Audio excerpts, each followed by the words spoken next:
this is Laura Mills, aka the Mana Squirrel, and welcome to the channel. I've got a confession to make today. I am a pack cracking addict. I really enjoy cracking these packs open, looking at new cards, hoping to find some fun card to put in one of my decks, or maybe get one of those exciting chase rares. Now, 10 years ago, this addiction wasn't a big deal. I mean, I could buy a box of 36 packs for about $70 and maybe $80, and mostly just get all the staples I want, maybe a handful of highly sought after rares.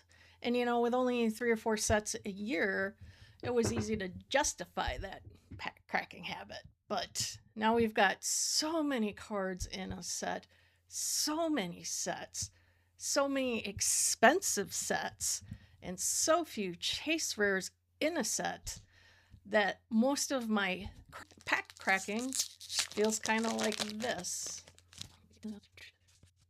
I don't even know where my rare is.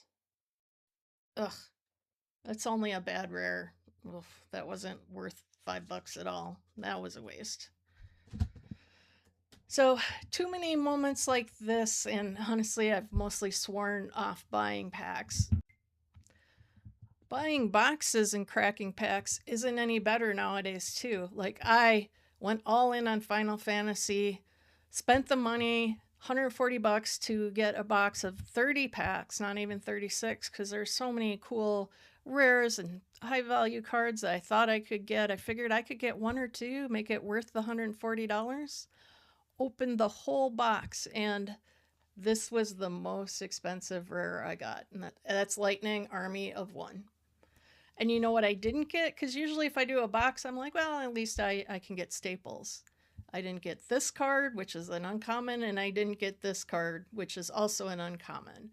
And I'd show them to you, except they're still in the mail, waiting to come for one of my decks. So now, you know, you always still end up with packs for whatever you do. You know, you go to pre-release, you play in Magic events, or if you remember last week, these are my packs from when we opened that bundle from Strixhaven.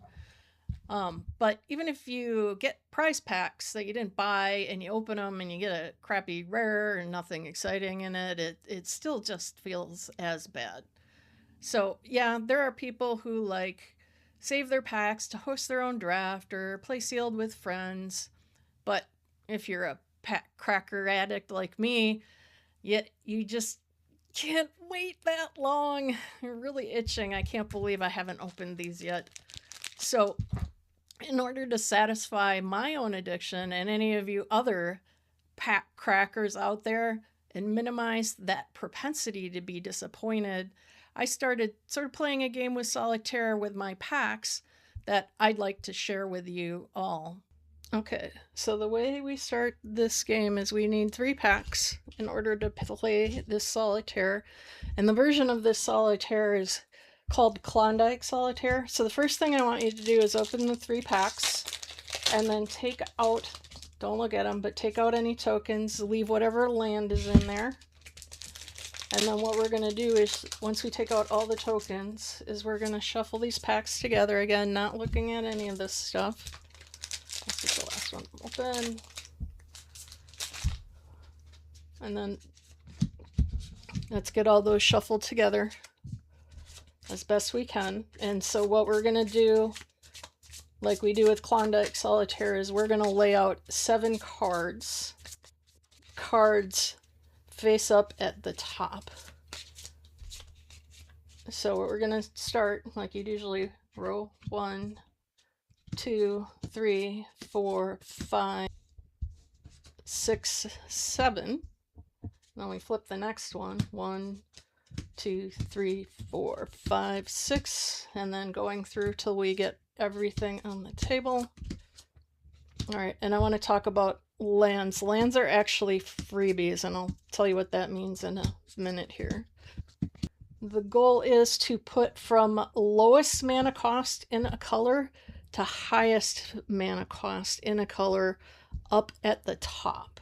So the things to note is that you can only put colors on top of colors. At the top, it has to be lowest to highest, If they're the same mana cost, you can put it on top of each other. And when you move cards on the table, you have to either have a mana cost equal to this mana cost or lower.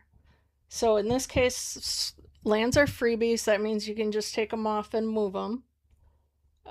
Anything that's multicolored, black and white has to match black and white.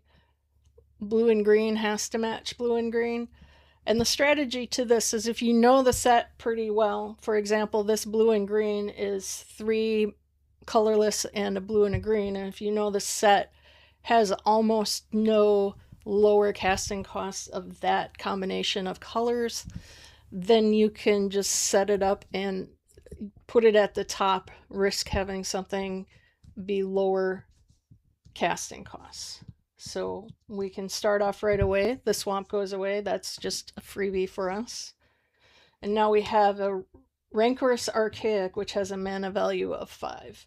And since I know there's probably mana values of 2 or 3 that are pretty common, I'm going to leave this here. Again, lands are freebies, so I'm just going to take the land off. Okay, so now I have a pick your poison, and that's mana cost of 1. So I'm immediately, because there's no mana cost of 0 that I know in Strixhaven, I'm just going to immediately put that at the top and flip over the next card. And that is Abigail, Poet Laureate, and this is 1 and a black and a white. And I know there's in Strixhaven a black and a white mana cost that's common and uncommon, so I'm not going to put this up here. Now the question you have to ask yourself for the Mindful Biomancer is, do you want to put it on top of this 1 mana casting cost, hoping you're not going to reveal a 1 mana casting cost, or are you going to wait? So the way we go through the cards is just like in the Klondike Solitaire, is take your first 3 cards, flip them over, and what we have is an Ajani's Response, white, of 5 mana. There's nowhere to put it on the top, so we're going to go to the next set of 3. And this is a Pest Mascot with black and green. Right now I'm going to wait just because there's a black and green that is an uncommon that costs 2 instead of 3. And then we have a Tablet of Discovery. Our Choreographed Sparks is 2, and this is 3. I'm going to wait to see if I uncover anything else before I decide to put that up there. Okay, we have a Knockout Maneuver, which is a greater mana cost than this, so I can't do anything with that. And then I have a Deathcap Glade, that's a freebie as a land. The Plains is a freebie as a land, and unfortunately those are all on top. So at this point in time, I've got to make some guesses and hope for the best. So I am going to move Choreographed Sparks because I don't think there's any red 1 mana casting costs that I have to worry about. So that's going to go up the top. I have a new Abigail, Poet Laureate. So because these are the same mana costs, I can put this one on top of this one. And yes, I did miss something that you noticed, is because this was 4 black and white, I could have put those there actually. And I did miss that. So we'll flip this over. Here's your 1 mana cost white. We can move it up to here. And what we can do then is we can move these, because they're a fairly high mana cost, move these here, and you can do that for any because it's an open spot. You have a Stone Docent, that's a 2 mana cost, but there's still a chance there could be another Elite Interceptor. So we can wait on that. But since Glorious Decay is 2 mana and Mindful Biomancer is 2 mana, they can go on top of each other. So I'm going to do that. And now we have a black Ulna Alley Shopkeep, which is 3 mana. So now I'm going to go look again at my pile. So we have a 5 Ajani's Response. Again, we have that black-green Pest Mascot. And then we have a Tablet of Discovery. and then we have the knockout maneuver. So what I'm going to do at this point, I am going to guess I don't have any more green 1-drops and I'm safe with the 2-drops. And guess what? I got to pick your poison, so at this point I would lose. And I'll show you another one of these examples because this one didn't work out well for me. But a lot of times you can win. But now that you've seen this, you know what your rares are, your choreographed spike. And you can always redo this again with the same set of magic cards, but I saw most of the rares, so I don't feel like I need to play with this one again. I can play with that one. So I got a Death Cap Glade, a Conciliator's Duelist, and a Choreographed Sparks. And just because I want to see if there's anything else exciting, you know, Postmortem Professor. See what was in our pile, if there's anything exciting there. Oh, Color Storm Scallion is fun. So that just gives you a way to play. I'll do one more example so that you can see how this works. It'll get a little farther, I think, next time. Okay, so you can do this solitaire over and over with the same set of cards if you want, but since I am a pack cracker and can't resist opening my packs, I opened my second set of 3 packs to do this solitaire again. And this one sets me up. There's obviously going to be no red white below 2 mana casting cost. So Kira will go straight up. And Ancestral Anger, there's going to be no less than 1 mana casting cost. Which, if you ever see an X in Procrastinate, X is always 0. So this is a 1 mana casting cost blue spell. And I have a land, so that's a freebie. Just get out of the way. And then I have a Rehearsed Debaser, which costs 3. Now this costs 3 and this costs 5. There's nothing that says I can't put the 3 on the 5 since it's less. It just means that if I get a 4, I can't put the 4 on this one because that spot is already gone. So what I'm going to do, because Rapturous Moment is a 6 casting cost, this is going to get in the way because I know that there's probably not a lot that is higher than that, and it's blue-red, so there might not be a lot there. And that gives me a Mindful Biomancer. I'm going to move the Rehearsed Debaser over so I can look at some more cards. That's a land. That's a freebie. This one, Dig Site Inventory, 1 mana. I can immediately put that up here. And then Deduce is 2 mana. I'm going to wait and moving this up here because I know that there are more 1 mana blue cards in there. What I can do though is Micah, Reader of Runes, is 4 casting cost. I'm going to put that on Rearing Embermate, which is 5 casting cost. And that brings up Cheerful Osteomancer, which is 4 casting cost. Una Alley is 3, so I'm going to move that over here and see what other card I get. That's a Rehearsed Debaser. That is 3. Since it's 3, I can put it on top of a 3 casting cost, like here. I'll flip the next one over. This is Hydro Channeler. Guess what? We've got Deduce and Hydro Channeler have the same casting cost. So I'm going to move those here on top of each other. Still waiting to see if there's a 1 mana blue before I move those up and lose the game. And I'll move the Ascendant Dustspeaker over there because it has a high casting cost. That's Barrage. That's 2 mana casting cost green. And I can put that on Mindful Biomancer, which is a 2 mana casting cost. Now we have Inkling Mascot. Again, this is another black-white. Casting cost will never be below that, so I get to put that up here for black-white. And then I flip over a Flow State. Again, another 2 mana casting cost, so I can move it over here. Page, Loose Leaf. I don't believe in Secrets of Strixhaven that there's a 1 mana casting cost colorless spell. So artifacts and colorless will all go on the same pile as colorless. So if you see a colorless archaic, it would go on the same pile. It's a land that's a freebie. This is the biggest pile I have right now. So we're going to move it over. Graduation day, 1 mana cost. That can go up here. Now we have Unsubtle Mockery. That's a 3 mana red, so we can move it over here.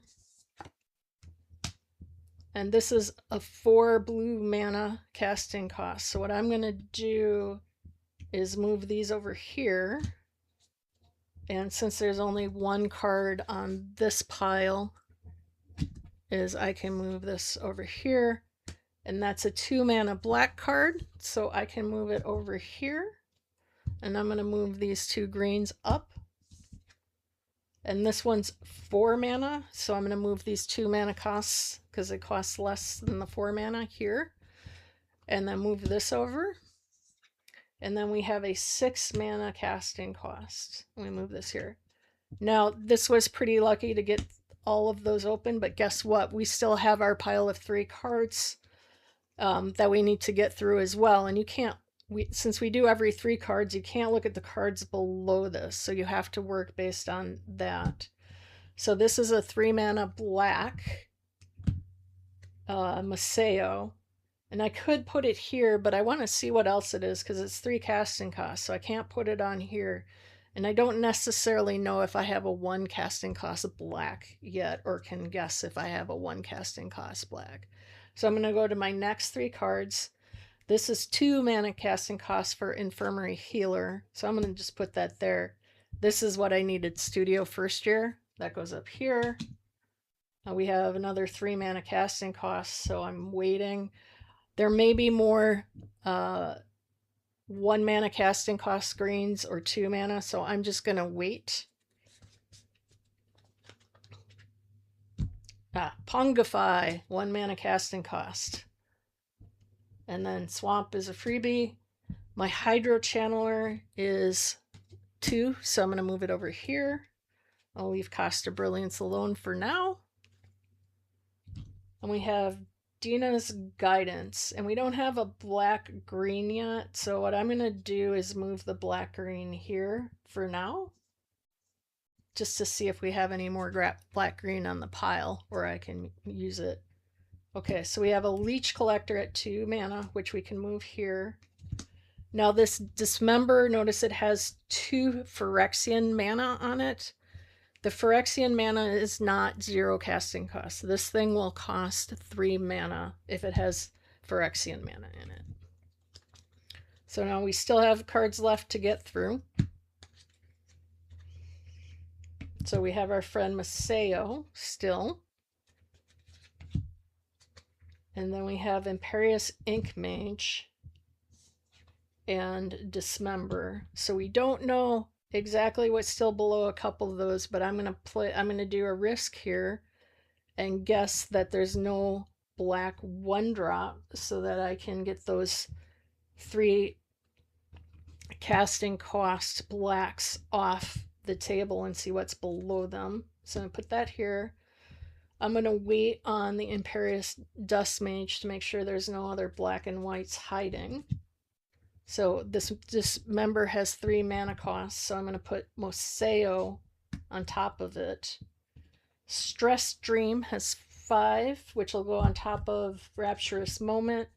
And then we have a blue-green, again, X is 0, so Terra Fractal is 2 for a 2 blue-green up here. There won't be anything mana cost less than that.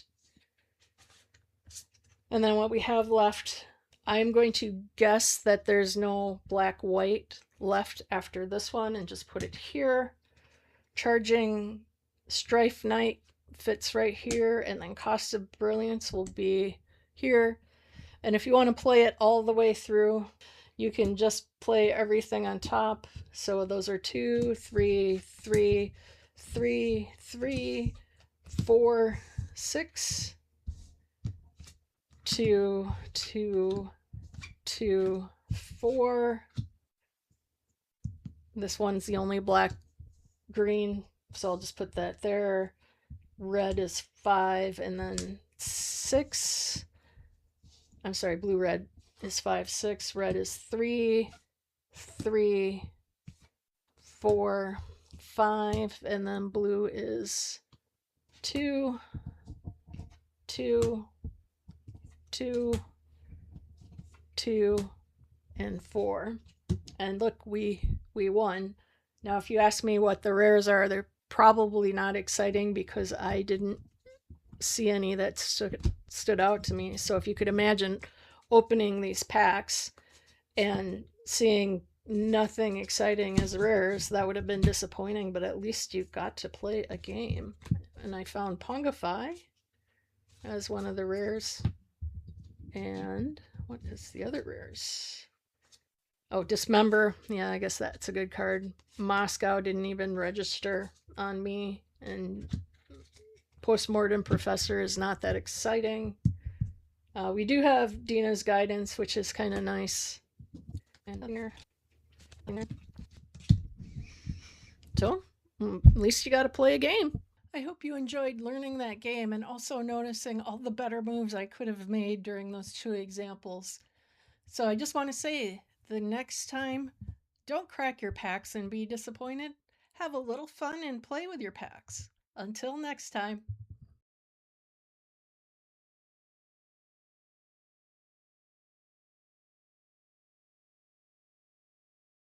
Most of my crack packing, most of my crack packing, most of my crack packing, most of my crack packing